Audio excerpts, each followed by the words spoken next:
Olá pessoal, tudo bem com vocês? No direto de hoje eu quero te contar que a Prefeitura Municipal abre inscrições para concurso público. Confere aí. A Prefeitura Municipal de Caxias do Sul lançou o edital de abertura para concurso público para o cargo de agente administrativo. Os candidatos devem ter ensino médio completo. As inscrições vão até o dia 27 de outubro e tem um custo de R$ 90.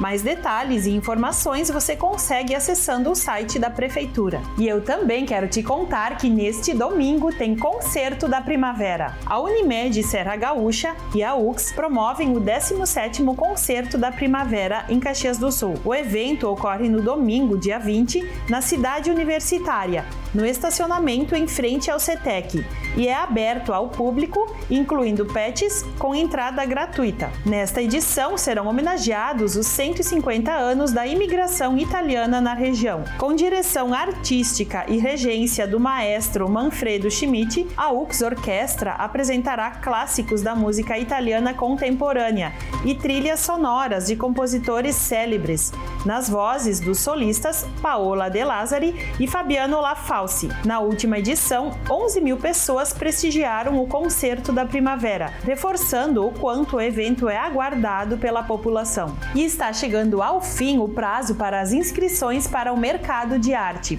Confere aí. As inscrições para artistas visuais exporem e comercializarem trabalhos sem custos e comissões no mercado de arte, que é uma feira exclusiva do segmento das artes visuais, seguem até o dia 16 de outubro. O regulamento para participação você confere acessando o QR Code que aparece aqui na tela. Os artistas selecionados terão estrutura oferecida pela Unidade de Artes Visuais e deverão participar da feira em 2 domingos, o dia 10 de novembro e 8 de dezembro. Estas foram as notícias de hoje. Eu desejo a todos uma ótima semana e até a próxima!